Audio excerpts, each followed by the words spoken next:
नमस्कार मित्र सुनी आजना ऐराणी बातम्या आते पर्यटन स्थळसवर भटक्या कुत्रासले नो एंट्री राही बर का. या संदर्भना शासन निर्णय सोमवारले जाहीर व्हायना. अग्निवीरसनी पहिली तुकडी जून जुलैमा निवृत्त व्हावशे. कायम नेमणूकसाठी अटीसनं पालन बंधनकारक राही.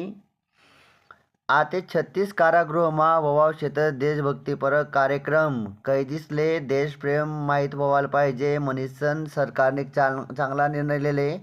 36 कारागृहमा संगीत म्हणा, नाटक म्हणा असा देशभक्तीपर कार्यक्रम व्हावशेतस.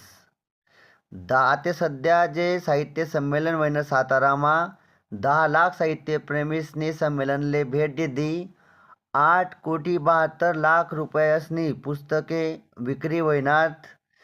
14 ते 18 जानेवारी दरम्यान उज्जैनना महाकालेश्वर मंदिर परिसरमा महादेव महोत्सवनं आयोजन करण्यात येईल शे.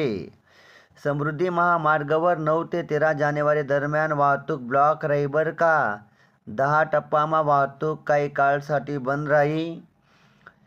मित्रस्वनी देशनी पहिली पाणीवर चालणारी रेल जी याद ठेवा. पहिली जी रेल आहे ती सुरू व्हावशे. फक्त 25 रुपये भाडं राही. जे पाणीना खाली किंवा अशी एक रेल सुरू व्हावशे जिना शून्य आवाज राही.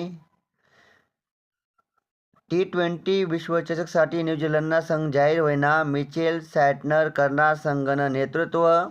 इंडियन सुपर लीग 14 फेब्रुवारीपासून सुरू व्हावशे. या होतात आजना ऐराणी बातम्या.